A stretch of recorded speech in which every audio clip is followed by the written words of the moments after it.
यमराज की मृत्यु का रहस्य जानकर चौंक जाएंगे आप।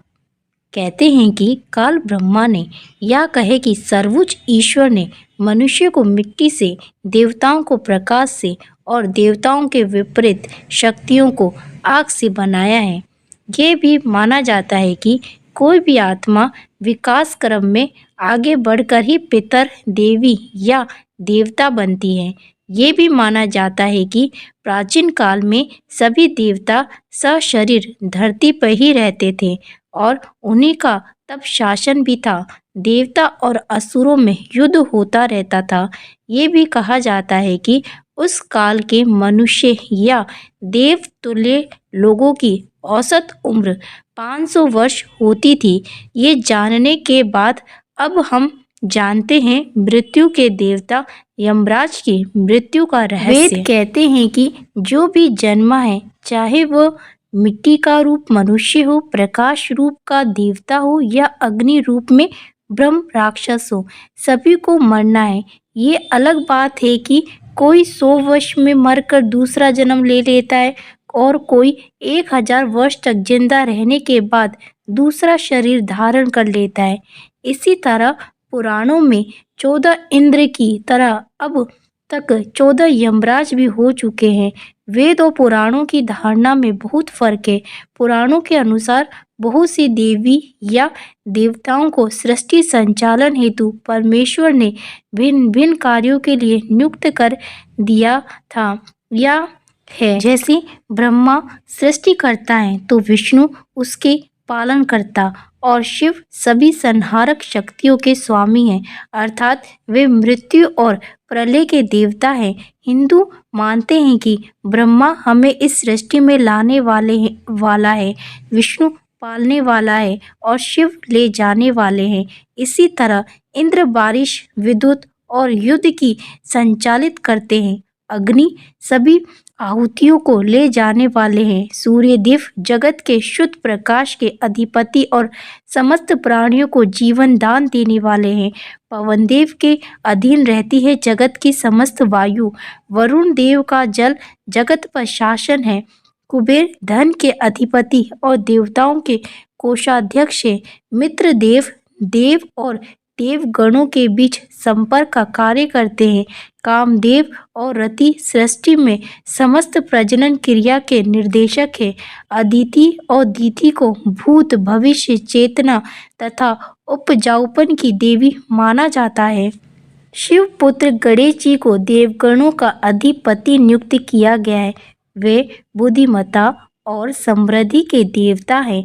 विघ्न नाशक की रिद्धि और सिद्धि नामक 2 पत्नियां हैं। कार्तिकेय वीरता के देव हैं तथा वे देवताओं के सेनापति हैं। नारद देवताओं के ऋषि हैं तथा चिरंजीवी हैं। वे तीनों लोकों में विचरने में समर्थ हैं। वे देवताओं के संदेशवाहक और गुप्तचर हैं।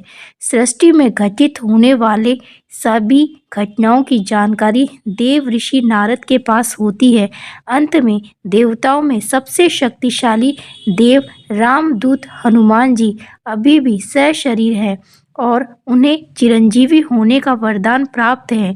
वे पवनदेव के पुत्र हैं। बुद्धि और बल देने वाले देवता हैं।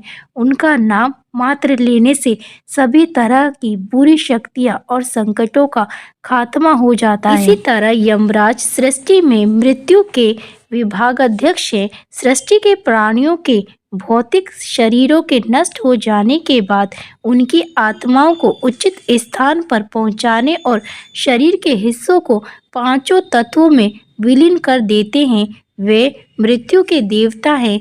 चित्रगुप्त संसार के लेखा जोखा कार्यालय को संभालते हैं और यमराज स्वर्ग तथा नरक के मुख्यालयों में तालमेल भी कराते रहते हैं। इसके अलावा आर्यमन आदित्यों में से एक है और देह छोड़ चुकी आत्माओं के अधिपति और अर्थात पितरों के देव है। अब सवाल ये उठता है कि मृत्यु के देवता यमराज की कैसे मौत हो सकती है। तो आओ जानते हैं इस संबंध में एक पौराणिक कथा। इस संबंध में हमें कथा का भिन्न भिन्न वर्णन मिलता है। हम यहाँ प्रस्तुत करते हैं एक वर्णन संक्षिप्त में कहा जाता है कि प्राचीन काल में कालंजर में शिव भक्त राजा श्वेत राज्य करते थे। वृद्ध होने पर राजा श्वेत पुत्र को राज्य सौंपकर गोदावरी नदी के तट पर एक गुफा में शिवलिंग स्थापित कर शिव की आराधना में लग गए। अब वे राजा श्वेत से महामुनि श्वेत बन गए थे। एक निर्जन गुफा में मुनि ने शिव भक्ति का प्रकाश फैलाया था।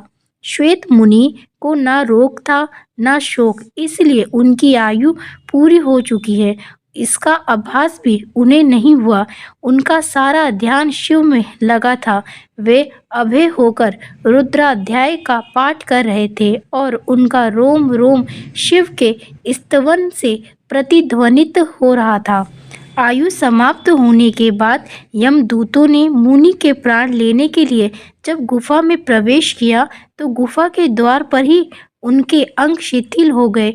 वे गुफा के द्वार पर ही खड़े होकर श्वेत मुनि की प्रतीक्षा करने लगे। कहते हैं कि जब यमदूत बलपूर्वक श्वेत मुनि को वहां से ले जाने लगे तो वहां श्वेत मुनि की रक्षा के लिए शिव के गण प्रकट हो गए। भैरव ने यमदूत मृत्यु देव पर डंडे से प्रहार कर उन्हें मार दिया।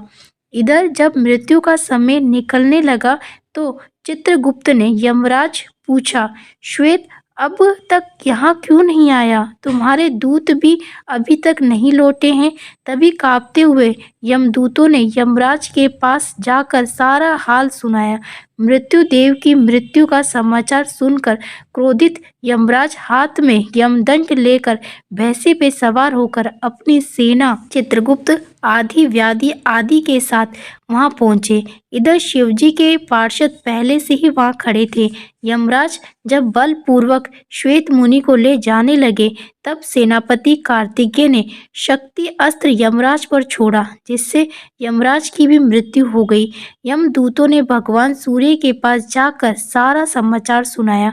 अपने पुत्र की मृत्यु का समाचार सुनकर भगवान सूर्य, ब्रह्मा जी वे देवताओं के साथ उस स्थान पर आए जहां यमराज अपनी सेना के साथ मरे पड़े थे। तब देवताओं ने भगवान शंकर की स्तुति की। तब भगवान शिव प्रकट हो गए। उनकी जटा में पतित पावनी गंगा रमण कर रही थी। भुजाओं में फुफकारते हुए सर्पों के कंगन पहने रखे थे। वक्ष स्थल पर भुजंग का हार और कपूर के समान गौर शरीर पर चिताभस्म का श्रृंगार सुंदर लग रहा था। देवताओं ने कहा, भगवान यमराज सूर्य के पुत्र हैं। वे लोकपाल हैं और अपने ही इनकी धर्म अधर्म व्यवस्था के नियंत्रक के रूप में नियुक्त की है। इनका वध सही नहीं है। इनके बिना सृष्टि का कार्य असंभव हो जाएगा। अंत सेना सहित इन्हें जीवित कर दें, नहीं तो अव्यवस्था फैल जाएगी। भगवान शंकर ने कहा, मैं भी व्यवस्था के पक्ष में हूँ। मेरे और भगवान विष्णु के जो भक्त हैं उनके स्वामी स्वयं हम लोग हैं। मृत्यु का उन पर कोई अधिकार नहीं होता। स्वयं यमराज और उनके दूतों का उनकी ओर देखना भी पाप है। यमराज के लिए भी यह व्यवस्था की गई है कि वे भक्तों को प्रणाम करें। फिर भगवान शिव ने देवताओं की बात मानकर यमराज को प्राण दान दे दिया। शिव जी की आज्ञा से नंदीश्वर ने गौतमी नदी का जल लाकर यमराज और उनके दूतों पर छिड़का, जिससे सब जीवित हो उठे। यमराज ने श्वेत मुनि से कहा, संपूर्ण लोकों में अजय मुझे भी तुमने जीत लिया है। अब मैं तुम्हारा अनुगामी हूँ। तुम भगवान शिव की ओर से मुझे अभय प्रदान करो। श्वेत मुनि ने यमराज से कहा, भक्त तो विनम्रता की मूर्ति होते हैं। आपके भय से ही सत्य पुरुष परमात्मा की शरण लेते हैं। प्रसन्न होकर यमराज अपने लोक को चले गए। शिव जी ने श्वेत मुनि की पीठ पर अपना वरद हस्त रखते हुए कहा, आपकी लिंग उपासना धन्य है श्वेत। विश्वास की विजय तो होती है। श्वेत मुनि शिवलोक चले गए। ये स्थान गौतमी के तट पर मृत्युंजय तीर्थ कहलाता है। मृत्यु को कोई जीत नहीं सकता। स्वयं ब्रह्मा भी चतुर्युगी के अंत में मृत्यु के द्वार परम ब्रह्मा में लीन हो जाते हैं, लेकिन भगवान शिव ने अनेक बार मृत्यु को पराजित किया है, इसलिए वे मृत्युंजय और काल के भी काल महाकाल कहलाते हैं। हर हर महादेव। अगर वीडियो पसंद आए तो हमारे चैनल को सब्सक्राइब करें। धन्यवाद।